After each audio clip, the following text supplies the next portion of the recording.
a pseudonym for an Afghan man who is from Kabul and also was an official for the previous regime and close to former President Ashraf Ghani. After the Taliban retook Afghanistan in summer of 2021, Farid became a target and now lives underground. A human rights organization named Redeem the Oppressed is now trying to rescue Farid and other people in danger. We've had a rare opportunity to interview Farid from his refuge place. Please give us a brief description, Farid, about your previous position in the Afghan administration. I was human and social rights activist and defender. I worked in various international organizations and senior positions. I worked as a protocol officer for the office of the president. As a senior protocol officer, I worked in various high-ranking NATO and US officials. I arranged several meetings between president and US ambassadors, NATO commanders, and other high-ranking officials. What can you tell us about the current situation that is on the ground today in Afghanistan? The situation in Afghanistan is not normal. The people who worked in the fallen government, the people who worked in high-ranking positions, Afghanistan is like a hell for them. All of them, included me, are living hidden. All of them, included me, are facing many dangers. Even high-ranking officials are arresting, are insulting, and are killing. If I tell you, last week, one of my close friends, Pacha Nizami, he was social and human rights activist. He was living in Laghman province. He was arrested at 12 o'clock at midnight from his home. And two days after, his family found his dead body. This is the situation of Afghanistan. Last day, when I recorded the video for you, during my video, there was operation. Suddenly, operation conducted not on me, on someone's. But believe me, I swear in name of God, I wear the clothes of women and I leave the place. This is the very difficult situations for me. Now, recently on the news, as well as throughout international media, there has been reports about the escalation between Afghanistan and its neighbor Iran. But according to you, Farid, it's quite the opposite, and these two countries are actually allies. Can you explain your stance? Since 3 months, Iranian army, Sipahi Pasdaran, are working with the Taliban to make 65,000 suicide bomber forces. Right now, it is training all the Afghanistan. The place where I am recording the video for you, 100 meters far away from me, there is a training center. And the whole responsibility, the whole management of this training camp is on the soldier of Iranian investigation groups, Sipahi Pasdaran. They are training the suicide bombers and making them together and make 65,000 forces for Taliban leader. These 65,000 people which are trained, and some of them are trained and some of them is now under the training, they will under the hand of the Taliban head. 65,000 people. Here in Afghanistan, street by street, new madrasas are established. Madrasa, you know, it is the religious schools in Islam. They are giving the wrong concept to the people. They are brainwashing the people. If these 65,000 people are trained and made together, what will happen to the world? Exactly. It will create more problems around the world. Aid from an organization which is partially Israeli. Can you explain the connection with Israel and the Jewish people, especially as most people, perhaps in their naivety or ignorance, simply see Afghanistan as majority Muslim and belonging to Sunni Islam? We have a very close relation with the Judaism. Our grandfathers were Jews, while I am practicing Islam. My religion can't change my identity. My religion can't change my history. My religion can't change my root. My religion can't change my blood. We are the same blood. We are the member of Bani Israel family. We are not lost anymore. We are here in Afghanistan. We are here in Afghanistan, and I am in front of you. I am speaking from Afghanistan. Dear Jews, brother and sister, your lost brothers and sisters are in really dangerous situation. Please help them. You just mentioned that you were part of the Pashtun sect, and as a member of this community, can you tell us about the similarities that they have toward the Jewish people? We know there are theories which link Pashtun Afghans to the lost tribes of Israel, particularly Bani Israel. I am familiar with the Jews' traditions. We also have these traditions and cultures here. For example, the Jewish women draw stars in their head, in their face. Our women also draw stars in heads and also in face. Jewish people have the tradition to wear a cap. We also have a tradition to wear a cap. Jewish people do not eat camel meat. We also do not eat camel meat. Jewish people change name for good luck if the name is bad for you. We also have the same custom and same culture here. Since the Taliban takeover back in 2021, several reports have surfaced about possible talks between Israel and the Taliban regime. Now, these talks are both unverified and also not necessarily official, but you can tell us about some attempts to approach Israel, correct? In 2017, when I was in the office of the president, I worked as a senior protocol officer, and I had a very close relations with the president. Every time I was with the presidents, even at night. So we worked there together for a couple of years. On that time, I introduced with Mr. Nadu Sufia. Nadu Sufia, he was from Bani Israel. He have the organization which works in research on the lost tribe of Bani Israel, on Pashtun in Afghanistan and Pakistan. And I made a telephone call to him, and we talked, and I introduced myself to him. He became very happy, and our friendships are start.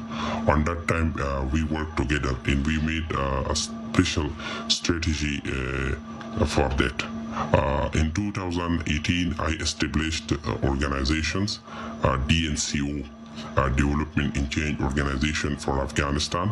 It was the branch of Afghan Bani Israel Association for Afghanistan. I wrote a letter to the Prime Minister of Israel, Netanyahu.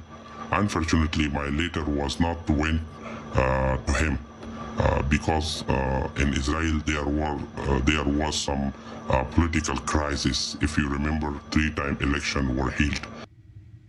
Unfortunately, we do have to go out for a short break, but stay with us because we'll have much more on Holy Land Uncovered's exclusive interview with Farid, a former Afghan official. 2 minutes, we'll be right back. Don't go anywhere.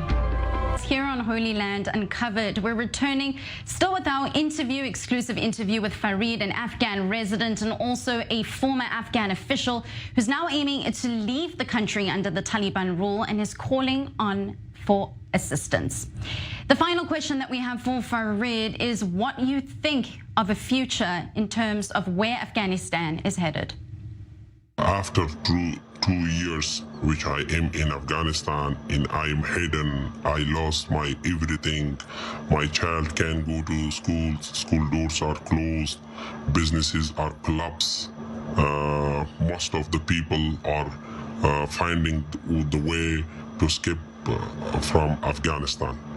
You know, we are living in second North Korea. Everyone wants to escape from the country. So the future of Afghanistan is very dark.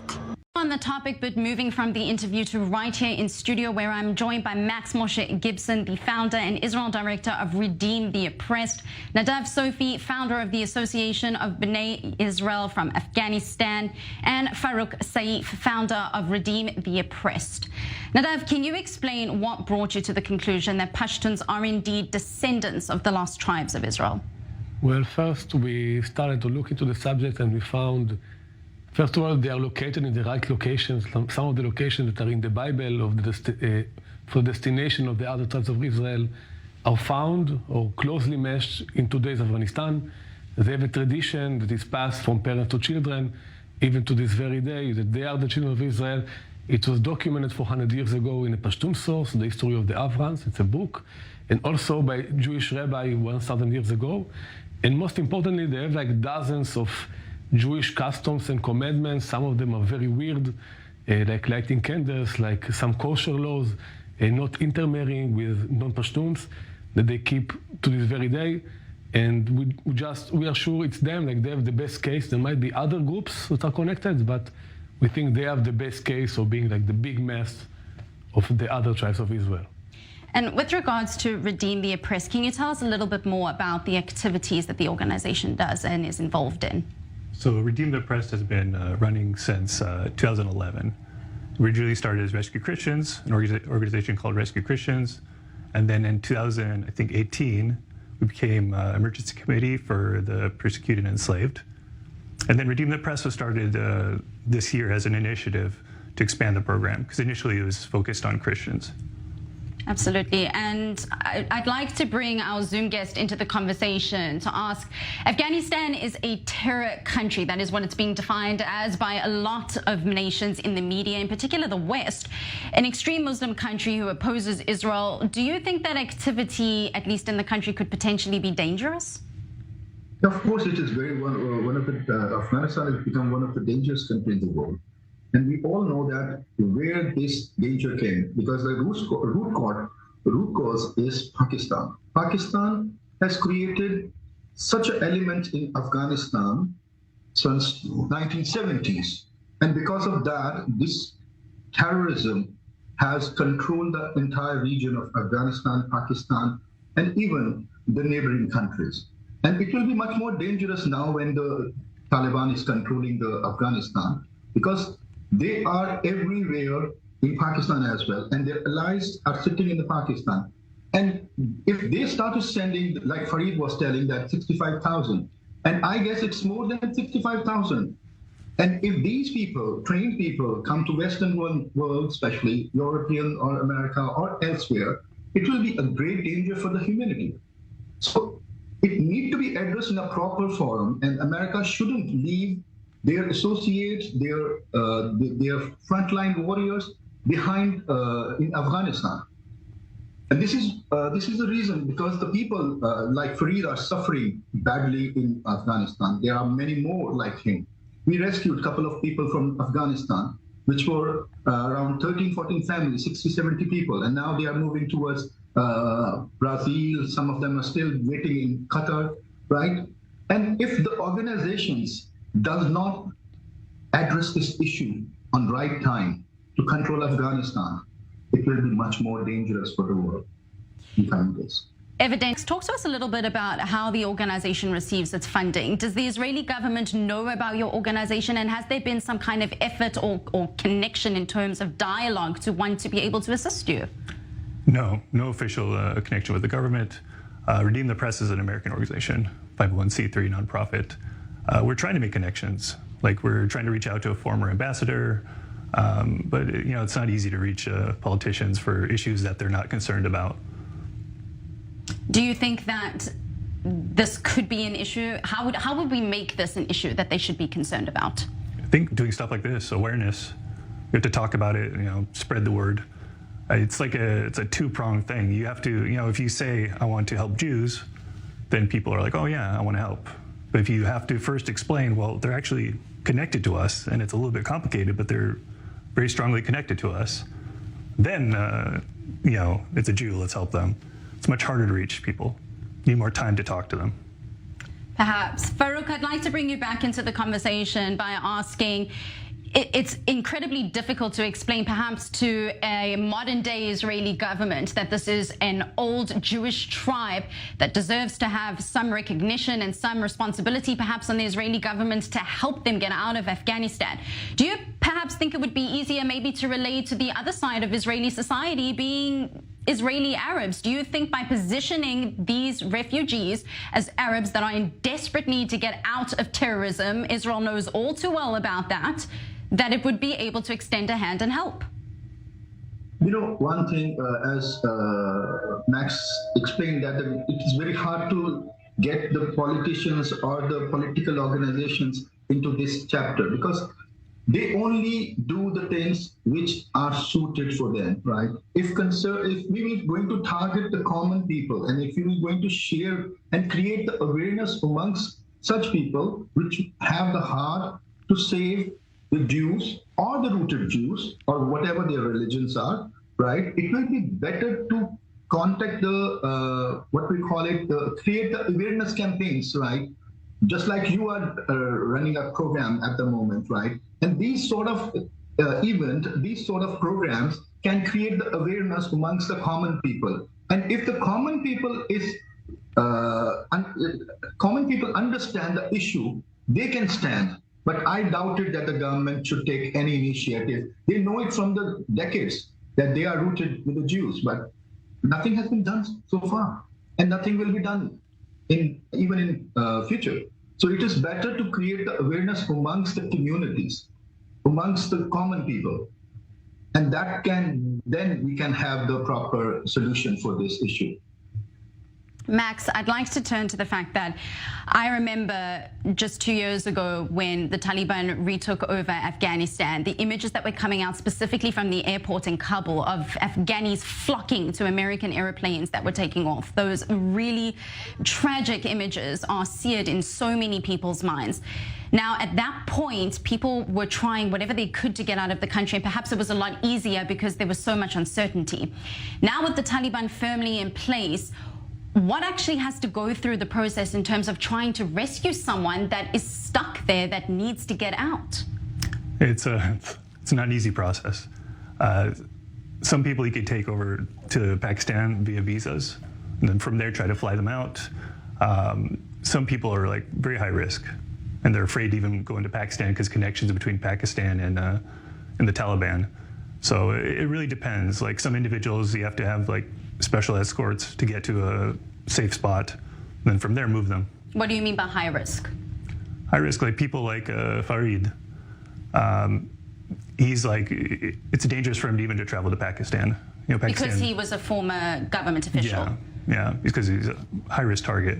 So we have to find a way to get him out of directly out of Afghanistan to another country, and then from there apply for asylum. Right. Jews throughout the years have no doubt been persecuted, particularly in Muslim or Arab countries. And so do you think by highlighting the fact that there is persecution going on by the Taliban, that even with the small Jewish community that remains there, that this could be on the agenda for trying to at least get people out of the country? First, I have to say they're not very small communities, like 50 million people. It's kind of scary. It's a very big community. I'm not sure what will get to people's heart. I think the people in Israel, at least, they are very open to bringing Jews or like the other tribes of Israel to Israel. They did it with the Ethiopian Jews.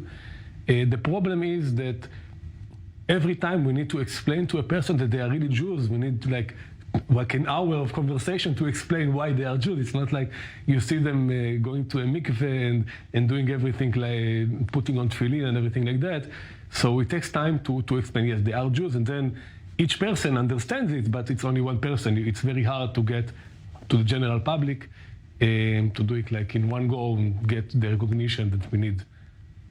Nadav, Max, Farouk, and also Farid, who we interviewed earlier. I want to thank you all very much for shedding some information on a topic that is still ongoing, that brings with it both its complexities, its tragedies, and of course, its connections right here in Israel. Appreciate your time. Thank you. Thank you.